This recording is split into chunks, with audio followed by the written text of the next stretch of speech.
This is Marianne Catanzaro, a wife, a mother, a sister, a daughter, and a friend, and now one of the growing number of women to die from a little-known reproductive cancer. Her family is sharing her story today on It's Your Call in an effort to keep other women from becoming victims as well. Please stay with us for a show that could save your life.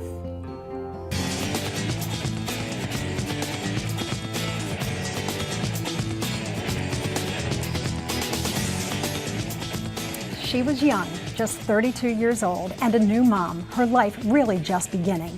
But Marianne Catanzaro was struck down by vulvar cancer, one of the 5 so-called reproductive cancers that claim up to 33,000 lives a year. Yes, I said 33,000. Hello everyone, and thank you for joining us. I'm Lynn Doyle. You know, we so often hear about breast cancer and the impact that it has on women. As you know myself, I've devoted hundreds of hours to it. But there are other cancers that are claiming women's lives at an alarming rate. So this hour, we're going to tell you what you need to know about them and what the prognosis means.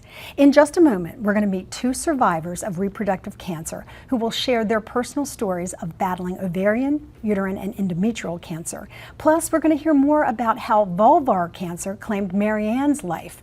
But first, we want to give you a quick overview of these 5 deadly reproductive cancers from Dr. Christina Chu, who is an associate professor of gynecologic oncology at the University of Pennsylvania.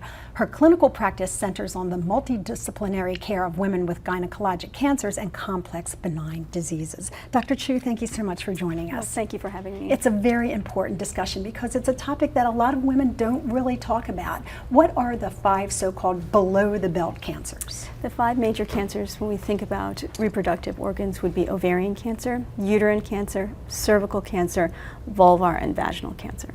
And why are they, in fact, so deadly? Well, some are deadlier than others, certainly. The good news is about cervical cancer is that we have great screening techniques to pick them up early. Unfortunately, ovarian cancer would be more deadly, and there are not great screening tests to pick that up. And women, when they start having symptoms, it's often advanced and spread beyond the ovary. And when we talk about uterine cancer, does it also include endometrial cancer? Is that kind of one and the same? Sure.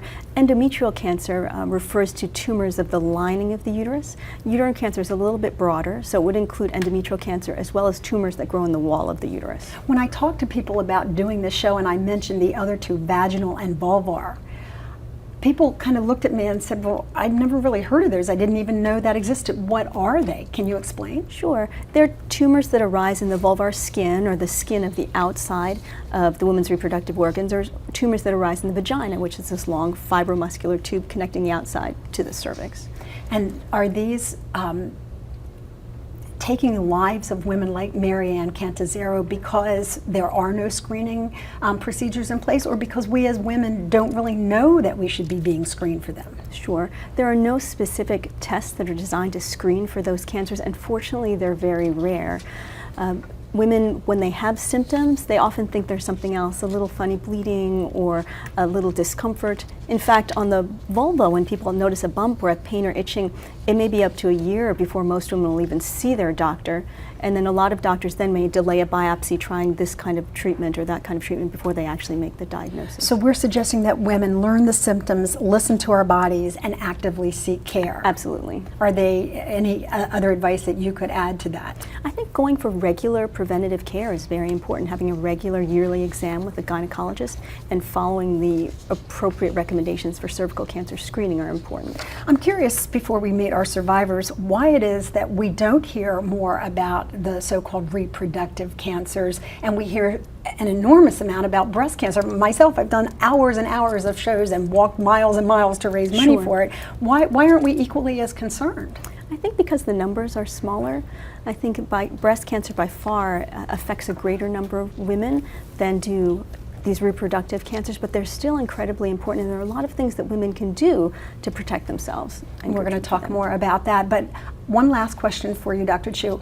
We call them reproductive cancers, but they can actually affect women who are past their reproductive years. I wanted to make that point. Absolutely, and most of these cancers, ovarian, uterine, vulvar cancer, most of them, not all, as you saw by the story that you presented first, affect ladies after the age of 50 or 45. Okay, so if you are a woman or if you know a woman, then you need to stay with us with this show. If you have questions or comments, perhaps you want to share your personal story with this subject, you can email me at lynn@lynndoyle.net. If you want to ask questions for Dr. Chu, you can do that as well. Our next guests know all too well the impact of these so-called below-the-belt cancers. Jenny McGeen is a 3-year survivor of stage 3 ovarian and stage 1 uterine cancer, and Pamela Melnick is a recent survivor of stage 1 grade 3 endometrial cancer. She has just completed months of grueling therapy. Ladies, thank you so much for being willing to talk about your personal stories, because you know when people hear from women like you, it makes them take action.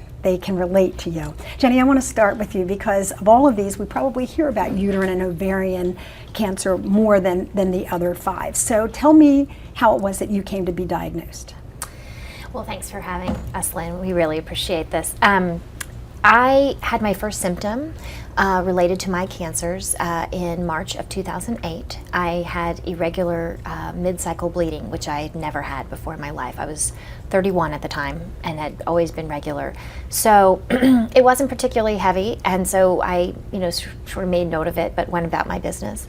It grew increasingly heavy leading up to the summer, and I consulted my friend, who is a physician assistant.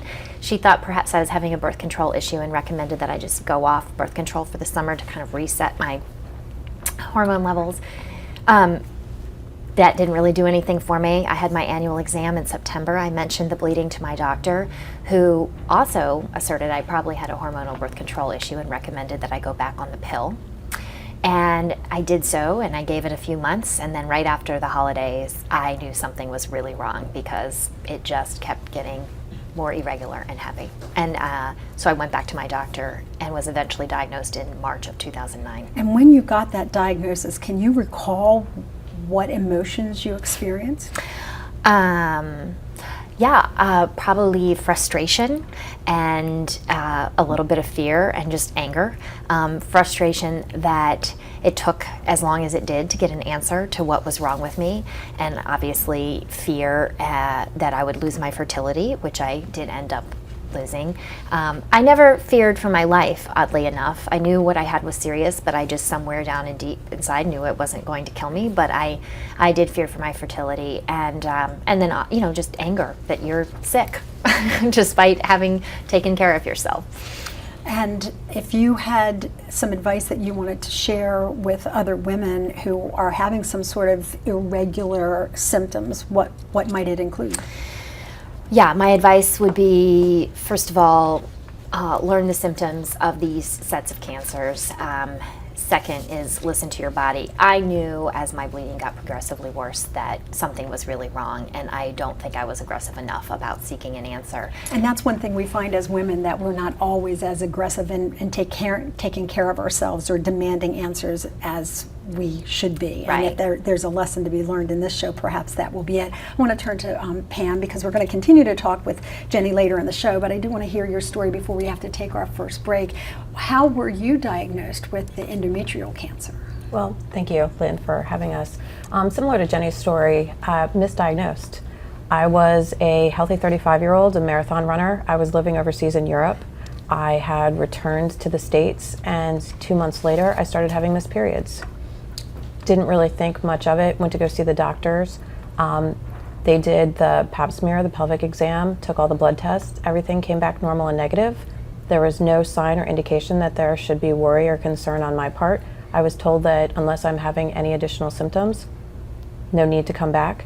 Several months later, I started having severe blood clotting, and I knew something was wrong. I hadn't learned the symptoms before, but I knew heavy blood clotting was probably something that was amiss. So I went back to the doctors. They did an ultrasound. Turns out that I had polyps, which I was assured 99% of the time benign. Most women have them, nothing to worry about. Little surgery. Had a DNC in which they removed the polyps from the lining of my uterus. And 10 days later, I got a call at the office sitting at work being told that I had stage 1B, grade 3 endometrial cancer. And what does that mean for the average person sitting at home who can't translate it? Did it mean you were facing death? Did it mean that you were facing a hysterectomy, that your life was in danger? Being a healthy 35-year-old at the time, I really didn't know what that meant. I sort of had tunnel vision. All I heard was cancer. And I immediately started to wonder and worry about my life expectancy, about my ability, like Jenny, to bear children, the fact that I was potentially going to have to go through chemotherapy and lose my hair and have to deal with the side effects of not looking like myself. After talking to several doctors, I found out that thankfully, because I had endometrial cancer, it was contained inside the lining of the uterus, so all I needed to do was have a full hysterectomy in order to keep the cancer from actually spreading into the lymph nodes or into the wall or the lining, or actually into the uterus itself. I like the way she says, all I had to do. I mean, that's an enormous undertaking and terribly grueling, as we mentioned, and then there was time afterwards that you had to go through therapy afterwards as well. We have to take a quick break. We're going to talk more to both Pam and to Jenny, but when we come back, we're going to also talk to them and learn how Marianne Catanzaro has inspired so many even after her untimely death. So stay with us for that and more. As I said, this show could save your life.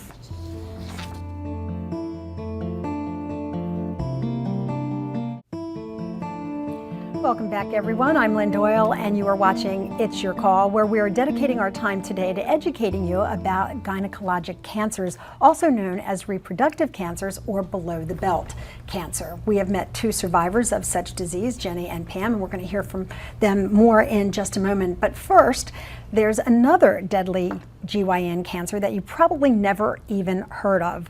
Our next guest hadn't until it claimed the life of a very dear friend. Team Marianne's Butterflies was formed in honor of Marianne Smith-Catanzaro. We joined the national race to end women's cancer to channel our grief into action in hopes of helping others. My daughter was born on June 8, 1978. She had many roles throughout her 32 short years with us. Aside from being a wonderful daughter, she was also a sister, an ER nurse, a wife, and a mother. Peace is the hardest thing to find. In 2007, my cousin became pregnant. During her pregnancy, she found a small growth on her vulva. This growth quickly became a lesion. After re-examination, Marianne was diagnosed with vulvar cancer. Although a tough road ahead of her, my daughter never lost hope. Even at the lowest, she never stopped doing the one thing she loved most, and that's being a mother. Search the photographs that are in your mind. Because of the severity of my wife's cancer, she delivered our son early so she could begin treatment. She endured many surgeries, rounds of chemo, and radiation over the course of 4 years. Oh, it's me you leave behind. My sister started to slip away in the winter of 2011. During the last few months of her life, Marianne was surrounded by the people she loved. On April 16, 2011, Marianne left this world, but will forever be remembered, cherished, and missed.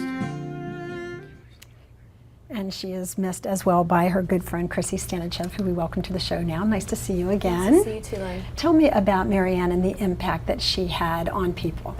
Marianne was a true inspiration, and most impactful to me, actually, the biggest impact she had on me was watching her strength. She was diagnosed, she fought this for 4 years. She was diagnosed while pregnant, as the video mentioned, and throughout that she maintained a smile on her face. She was an incredible mother, she was an incredible friend, an incredible family member.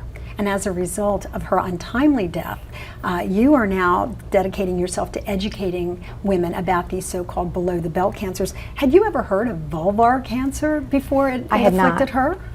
I had not at all, actually, and when I heard and did some research further, I realized that this was a cancer that actually affected people generally in their 80s, or so it was thought.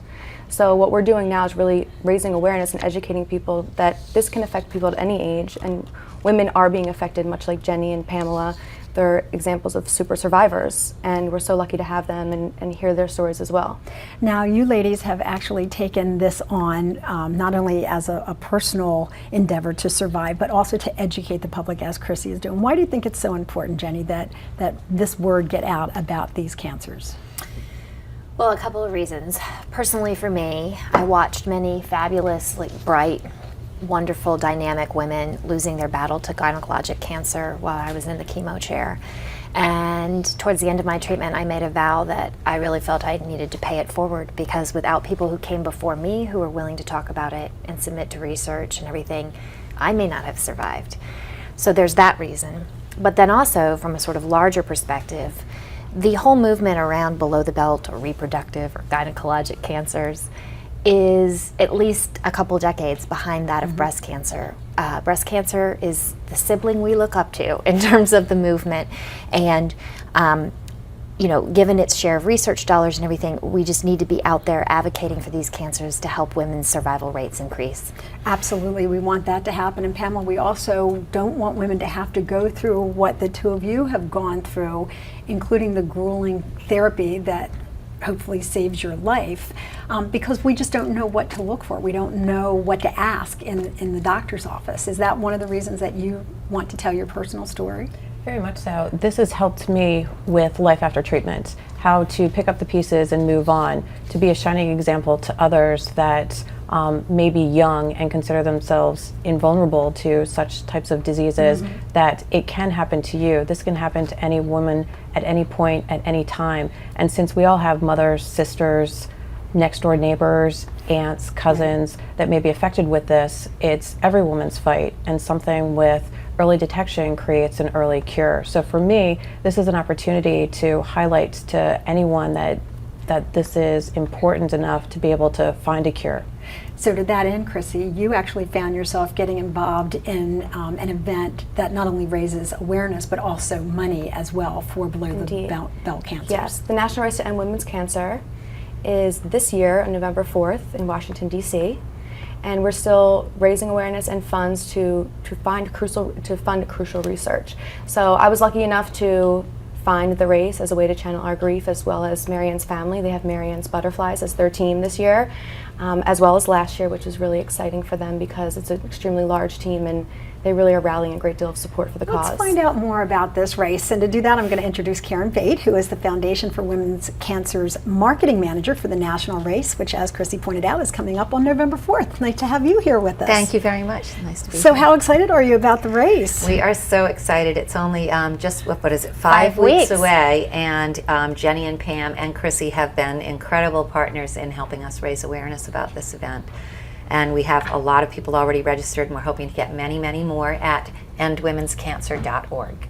So tell me about the event itself. Who might get involved, and what does it take to actually participate?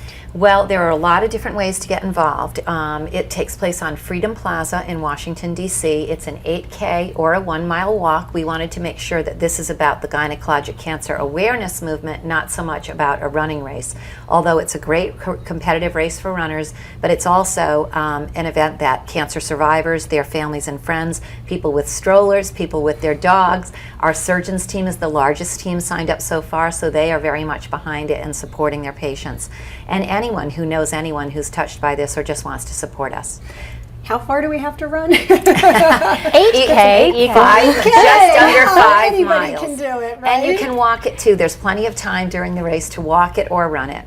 And we're inviting anyone to come. And you can also, there's another option that you might enjoy called Sleep In and Support the Cause. You can register for the race because every penny does go to research, and you don't even have to attend, but you will get a number, you will be a part of the race. Or you can simply make a donation. This is my idea of a good time. That training for that 3-day walk took months and months and months, although I'd like to try to do a five miler. That would be something, be a personal item on the bucket list. I did it 3 weeks for the first time, 3 weeks after treatment. Now, granted, I was walking and running, but if I can get out there a few weeks after finishing chemo, anybody can get out there. I'm so inspired, and I'm so glad that you said that, because as everybody knows, I've done the 3-day walk like six or seven times, and when the breast cancer survivors would walk past you faster and at a quicker pace, you'd say, okay, if they can do this, I can do this. So if the survivors are there with this race, then people who are watching at home can certainly do it, and if not, they can sleep in and still support the cause. What a great idea. So what do you do to get ready for an event like this? There were some events leading up to it? There were. We had a pre-race event in Philadelphia, which was very exciting, called Get Fit for the Fight. And we're really, really pushing people to not only learn about gynecologic cancers, but also just general good health. Staying on top of your health in general is a way to really know your body, and we're encouraging women to learn, listen, and act. And to do so, you need to be in good health. And I think it's a nice challenge to train for the race, and in doing so also get healthy. Sounds like a great plan. What do we do with the money that is raised? People are always asking that kind of question. So if we're going to get people out and get them to support the cause, we have to tell them what we hope to accomplish.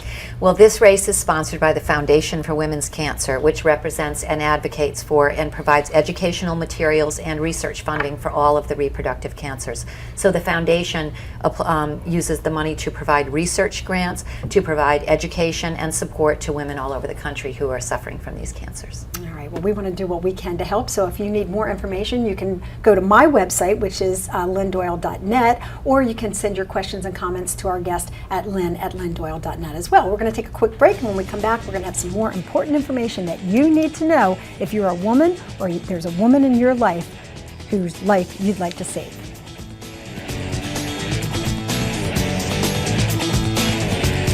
Let's get some final thoughts on the so-called below-the-belt cancers from the people who know the experience with it best. Pam, you have just recently completed what they describe as grueling therapy.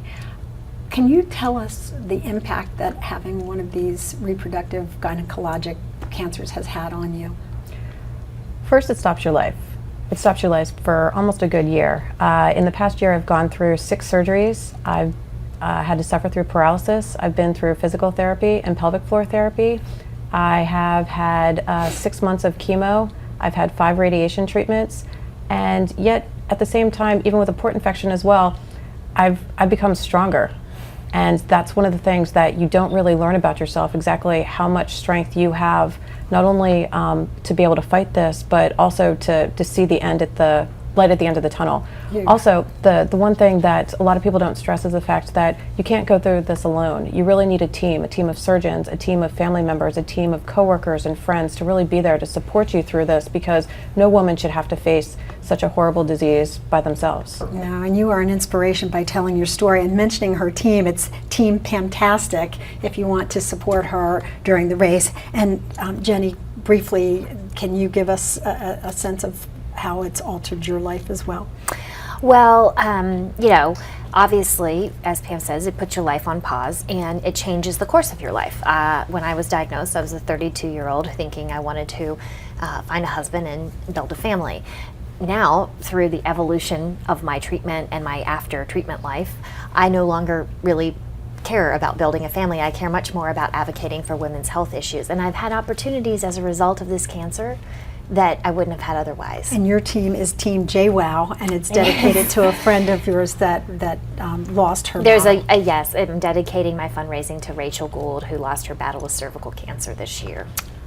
That's a very kind thing to do. And it was Chrissy Stanojev that brought this topic to my attention, and I know that you wanted to pay tribute to Marianne. You're doing it with the race, we did it with the video, but what message do you want to leave in the minds of the viewers about her?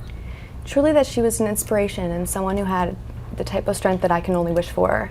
And I hope that people really take heed to raising awareness and learning these symptoms, because they can save their life or the life of someone that they love. And her team is? Team Marianne's Butterflies. Team Marianne's Butterflies. Well, we wish you all the best. It is November 4th, 2012. 9 a.m. 9 a.m. on in Washington, the day D.C. after we fall back, so you get an extra hour's sleep too. Okay, and we'll go to the website and get the information on that race. We'll see you all there. I want to thank you all so much for sharing your stories and hopefully helping someone out there to be proactive when it comes to your reproductive health. Thanks for watching. We'll see you the next time.